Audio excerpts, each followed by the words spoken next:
산불 당시 김용환 지사가 술자리에 참석한 것을 두고 같은 여당 초선 도의원도 비판에 가세했습니다. 비판 수위가 야당 수준이었습니다. 이범석 청주시장이 오송역 개명 건의 과정에서 했던 자신의 실언에 대해 사과했습니다. 비판과 반발은 이어졌습니다. 이번 보궐선거로 청주시 의회 여야 동수구도가 깨졌습니다. 당초 합의와 다른 원구성 주장이 나오자 여야가 또 충돌하고 있습니다. 충주의 한 택시기사가 극단적 선택을 시도한 20대 승객을 구했습니다. 새벽 시간 하천 근처에서 내린 승객을 차마 떠나지 못했습니다. 시청자 여러분 안녕하십니까? 뉴스투데이 충북입니다. 지난주 산불로 주민 대피령이 내려졌을 때 김용환 지사가 술자리에 참석한 것을 두고 파장이 가라앉지 않고 있습니다. 이번에는 같은 국민의힘 소속 초선 도의원까지 김 지사가 도지사의 본분을 망각했다고 강하게 비난했습니다. 김대웅 기자입니다. 지난달 30일 밤 김용환 충북지사가 맥주잔을 들고 청년들과 술자리에 앉아 있습니다. 차로 20여 분 거리에 산불이 나 주민 대피령이 내려졌는데 술자리에 참석해 비판받았습니다. 술을 마시지 않고 입에만 가져다 댔다는 해명에 야당은 해명이 가관이라고 비난했지만 김 지사는 사과하지 않았습니다. 역시 현장에 안 가는 것이 옳았다는 생각이 들었습니다. 제가 가면 여러 가지 혼선이 있을 수 있기 때문에. 이번에는 김 지사와 같은 국민의힘 초선 도의원이 변명하지 말고 사과하라면서 비판에 가세했습니다. A4 용지 한 장 분량의 짧은 보도자료인데 야당의 논평만큼이나 비판 수위가 높았습니다. 산불 현장을 찾지 못할 망정 도지사 본분을 망각했다. 사과 없는 해명은 말장난에 불과하며 도민을 우롱하고 진화 인력에 대한 모독이다. 국민의힘 최정원 도의원은 최근 같은 지역구 시의원 보궐선거를 도와주면서 김용환 지사에 대한 들끓는 여론을 들어 참담한 심정으로 자료를 냈다고 밝혔습니다. 친일 발언부터 시작해서 이제 산불 술자리도 있는데 정말 많은 얘기를 들었는데 참 드릴 말씀이 없습니다. 여당의 초선 도의원이 현역 도지사를 공개 비판하면서 정치적인 해석도 나옵니다. 해당 지역구의 국회의원이 정우택 국회 부의장인 만큼 내년 총선을 앞두고 김 지사의 연이은 설화에 경고를 준 것이라는 시각이 있습니다. 김 지사가 같은 국민의힘이 장악한 충북도 의회와 관계가 좋지 않은 점도 다시 한번 거론되고 있습니다. 여당의 한 다선 지방의원은 이번 사태와 관련해 김 지사가 같은 여당이라도 지역구 예산을 전혀 배려하지 않는다고 말했습니다. 다른 초선 지방의원은 김 지사가 의회를 무시한다는 느낌을 여러 번 받고 있다며 감정을 드러냈습니다. 김 지사는 최근 산하기관 원장 임용과 관련해 이른바 의회를 패싱했다는 비판을 받은 뒤 의회에 공개 사과를 하기도 했습니다. 하지만 김 지사가 이번 도의회 임시회 기간과 겹쳐 일본 방문 일정을 잡으면서 여전히 의회를 경시하고 있다는 비판이 의회 내부에서 나오고 있습니다. MBC 뉴스 김대웅입니다. 이범석 청주시장이 오송역 개명에 반대하는 주민들을 이상한 분들이라며 무시해도 좋다고 말한 사실을 MBC가 단독 보도해드렸죠. 발언 하루 만에 죄송하다며 공개 사과했는데 원래 비공개 회의였다고 해명했습니다. 정재영 기자입니다. 문제가 된 이범석 청주시장 발언은 취재진이 보고 있는 국토교통부 장관과의 공개 회의에서 나왔습니다. 성향이 이상한 분들이 그런 작업을 하고 있긴 있는데 그건 무시해도 좋을 정도의 규모고. 청주 오송 지역 최대 인터넷 커뮤니티에는 발언을 들은 주민들의 비판 댓글이 쏟아졌습니다. 시민단체도 뜻이 다른 소수라도 무시해선 안 된다며 정신병원을 혐오시설로 인정한 이 시장의 시의회 발언까지 소환했습니다. 정책에 반대하는 시민들은 만나지 않거나 그리고 일부 시민들의 목소리는 무시하는 그런 처사들이 많이 있었기 때문에 이번에 발언이나 언행이 결코 우연히 있었던 것은 아니라고 생각되고요. 이범석 시장은 하루 만에 공개 사과했습니다. 빠른 개명을 요구하다 과도하게 표현한 것 같다며 죄송하게 생각한다고 말했습니다. 또 건의하고 토론하는 건 원래 비공개였는데 공개된 것이라고 해명했습니다. 제가 조금 과하게 표현한 부분 분명히 있었던 것 같고요. 사실은 원래 그게 비공개 회의로 하기로 했던 건데 그게 진행하다 보니까 이제 공개가 돼서 이제 비공개 회의에선 해도 되는 발언인가 묻자 역시 부적절했다고 인정했습니다. 이제 비공개 회의에서도 사실은 좀 나오지 않아야 될 발언이라고 생각을 하는데 많은 좀 제가 과도하게 표현한 건 제가 잘못한 것 같습니다. 사과는 했지만 반대 주민과의 면담에 대해선 주장을 다 알고 있어 굳이 대화할 필요가 있을까 생각한다며 거부의 뜻을 굽히지 않았습니다. 오송역 개명에 반대하는 주민들은 진정한 사과로 받아들일 수 없다며 발언 당시 회의록에 대한 정보 공개를 청구했고 추가 반대 서명 운동에도 나설 계획입니다. 진정한 사과라면 말이 아닌 행동이 필요하다고 보고요. 그 행동은 그동안 모든 존재를 부인했던 반대 주민들과 함께 다시 머리를 맞대고 소통하면서 민선 8기 들어 속도를 냈던 오송역 개명이 시장의 부적절한 발언에 암초를 만난 셈이 됐습니다. MBC 뉴스 정재영입니다. 청주시의회 보궐선거에서 이상조 후보가 당선되면서 국민의힘이 다수당으로서 주도권을 잡게 됐는데요. 이범석 청주시장의 공약 사업은 탄력을 받게 됐지만 원구성을 둘러싼 시의회 내부 갈등은 더욱 격해지고 있습니다. 김영일 기자입니다. 청주시청 본관 철거부터 원도심 고도 제한 완화, 그리고 청주병원 강제 집행까지 현안마다 여야가 치열하게 대립하는 가운데 치러진 청주시의원 보궐선거. 개표 초반부터 국민의힘 이상조 후보가 꾸준히 앞서 나가며 48.38%의 득표율로 민주당 박한상 후보를 여유 있게 따돌리고 승리를 거머쥐었습니다. 여야 동수였던 청주시 의회에서 국민의힘이 다수당을 차지하며 이범석 청주시장의 2년차 시정 운영도 탄력을 받게 됐습니다. 의회가 21대 21 구도에서 사사건건 발목을 잡으면서 사실은 계속 시간만 가고 시장님도 공약을 이행하지 못하는 그런 상황에 있었습니다. 그래서 시장님의 공약이 원활하게 이행될 수 있도록 여대 야소로 힘의 균형이 깨진 청주시 의회는 원구성부터 변화가 감지되고 있습니다.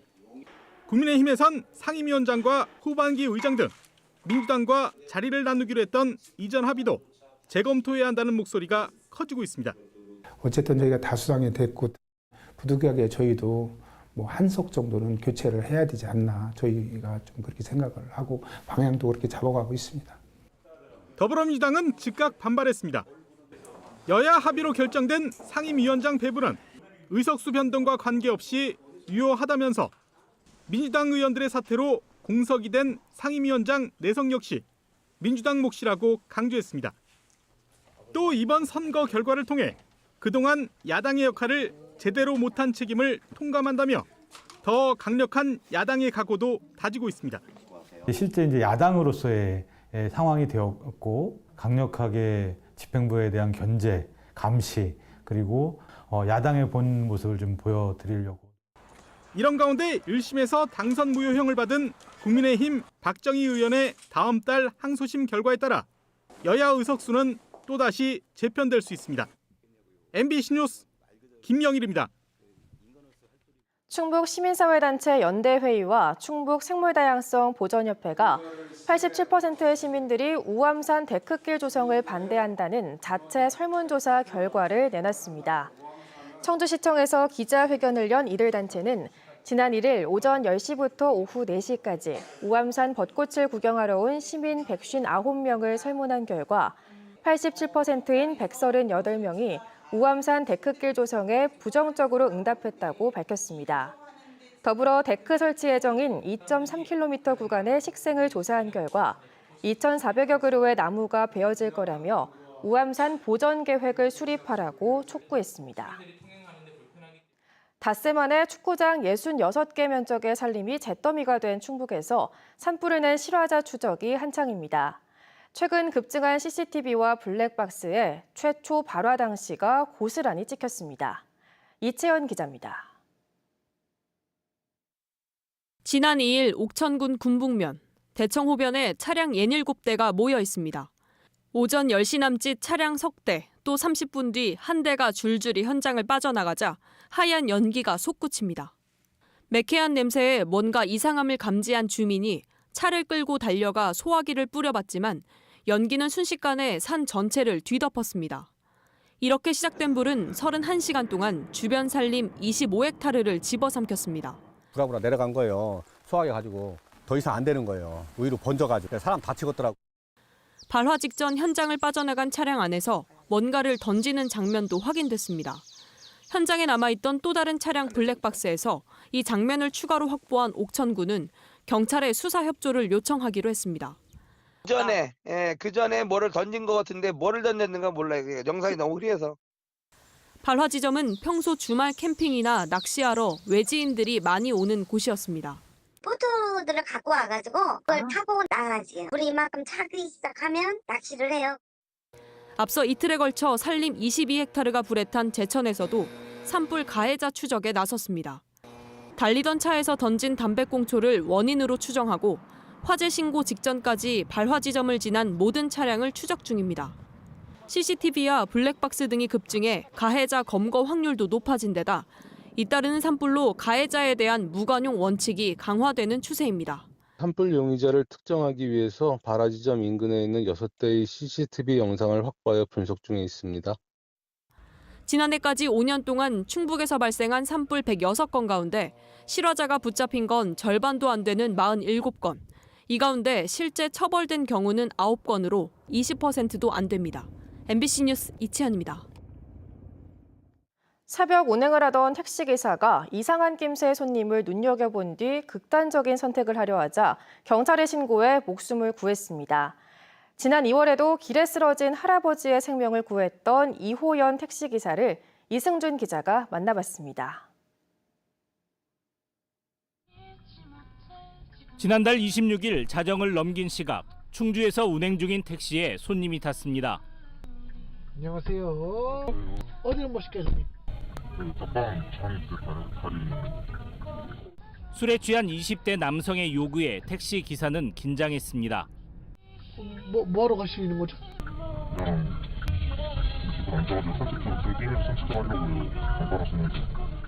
이상한 느낌을 받은 택시 기사는 계속 말을 걸었습니다.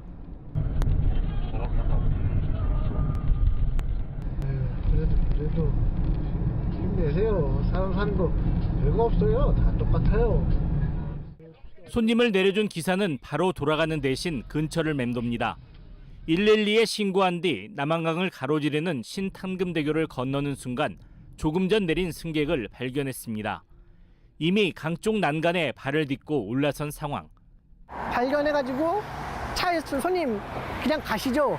그래서 그냥 바람 쐬고 있다고 그 이후로 잠깐 앞으로 차를 뺀 다음에 이제 경찰관이랑 통화를 했죠. 곧이어 신고받은 경찰차와 119가 도착했고 함께 설득 끝에 극단적 선택을 막을 수 있었습니다. 차가 어느 정도 안 오는 거 확인한 다음에 그다음에 내려가지고 이제 손님이랑 대화를 했어요. 이제 그리고 이제 경찰관 올 때까지 이제 마무리되는 겁니다.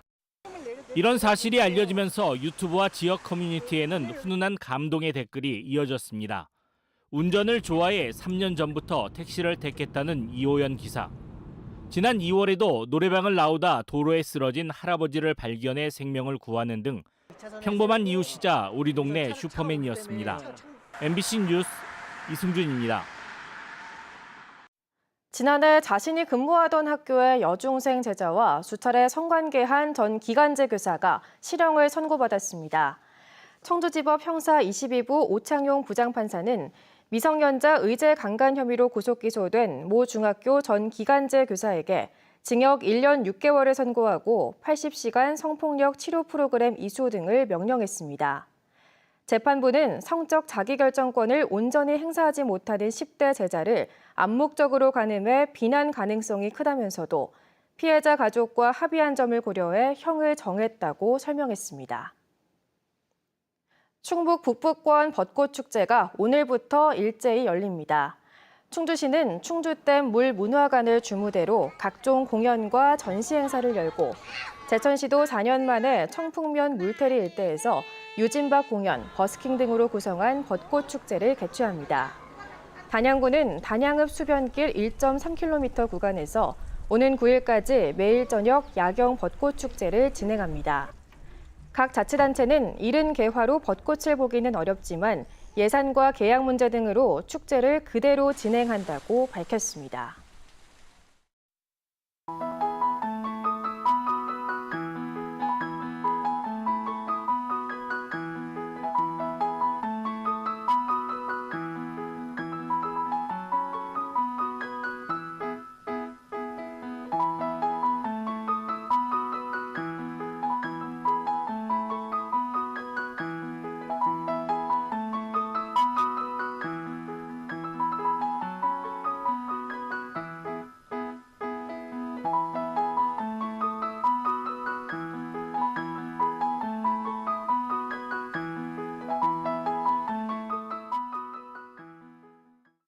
세종의 아파트 거래가가 3주째 반등세로 돌아선 가운데 충북 아파트값 하락세도 둔화되고 있습니다.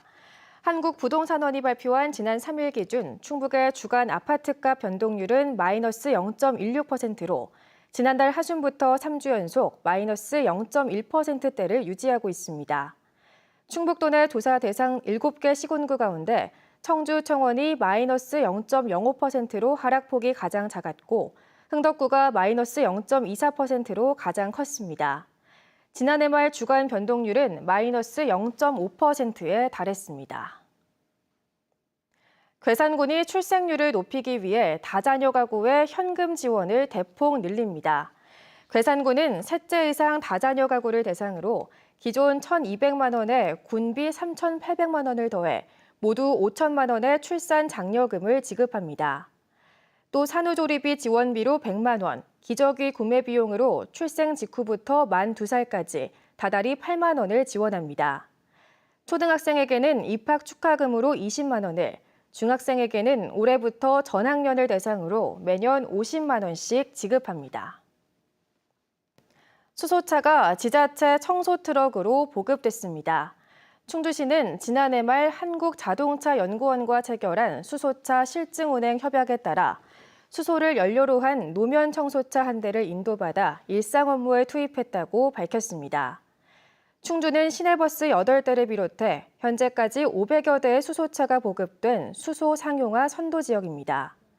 한편 충주시는 하루 500kg의 수소를 음식물 쓰레기에서 뽑아내 전국 최저가로 판매한 데 이어 충주댐에서도 청정수소 생산을 추진하는 등 다양한 수소 기술이 시도되고 있습니다. 충주에 대형 복합물류센터가 들어섭니다. 주식회사 충주복합물류센터는 앞으로 5년 동안 2,100억 원을 투자해 대소원면 23,400여 제곱미터에 지하 1층, 지상 8층 규모의 중부권 물류 허브 기지를 구축하기로 했습니다. 시행사는 전국 2시간대 교통입지 여건을 고려해 충주를 사업부지로 정하고 충청북도, 충주시와 투자를 협약했습니다. 증평군 개청 20주년을 맞아 미래비전과 정책과제를 발굴하기 위한 청년 분야 토론회 증평 청년 라운지가 어제 김득신 문학관에서 열렸습니다. 이재용 군수와 각계 전문가, 증평 지역 청년 100여 명이 참가해 청년들의 고민을 나누고 청년 네트워크 구축을 통해 지역에 정착할 수 있는 기반을 마련하자는 데 뜻을 모았습니다. 증평군은 상반기에 청년, 철도, 군정발전과 미래비전 토론회를 개최하고 개청 20주년 기념식에서 미래비전을 선포할 예정입니다. 육아부터 공부, 취업을 아우르는 주민 공공편의시설이 보은에 들어섭니다. 보은군은 2026년까지 241억 원을 들여 보은읍 죽전리에 육아와 중고생 학습 증진, 평생교육과 일자리 지원센터 등을 갖춘 연면적 6,000제곱미터, 지상 4층 규모의 온누림 플랫폼을 건립하기로 했습니다. 더불어 장안면 비룡호수를 중심으로 2025년까지 60억 원을 들여 연면적 1,640제곱미터, 20세대 규모의 귀농귀촌 레이크 힐링타운도 조성합니다. 보은군은 이들 사업을 추진할 충북개발공사와 위수탁 계약을 맺었습니다. 충북 지역 소식 마칩니다. 시청해주신 여러분 고맙습니다.